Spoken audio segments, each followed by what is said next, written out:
প্রকৃতি, আমি, খোলা আকাশ, সব সৌন্দর্য একসঙ্গে। মাঝখানে আমি হয়তো সুন্দর না, কিন্তু প্রকৃতি এত সুন্দর ছিল। চারিদিকে হচ্ছে হাওয়ায় হাওয়ায় দুলছে গাছের পাতা, পানি একদিক থেকে ঢেউ খেলে পানি আরেক দিকে চলে যাচ্ছে। আর আমি তো হচ্ছে এইখানে তাল গাছ বেছে নিয়েছি। বাতাস আসছে, তাল গাছের পাখাগুলো দুলছে। কি সুন্দর শান্তি, একদম মন শীতল করা বাতাস বইছে, মন একদম ঠান্ডা হয়ে যাচ্ছে। এইরকম সৌন্দর্যের মধ্যে কার না ভালো লাগে। তো সৌন্দর্য উপভোগ করছি, খুব ভালো লাগছে। আর পুকুর পাড় মাঠ, চারিদিকে সবুজ, প্রকৃতির মাঝে গাছে কি যেন ফুলগুলো ফুটছে সবুজ সবুজ, নাম জানি না, অনেক সুন্দর দেখা যাচ্ছে। সব মিলিয়ে ছোট্ট একটা ব্লগ করেছি সবার জন্য। আশা করছি ছোট্ট এই ব্লগটা ভালো লাগবে।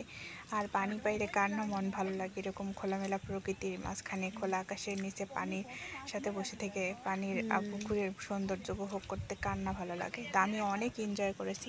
ছোট্ট একটা ব্লগ, আশা করছি সবার ভালো লাগবে।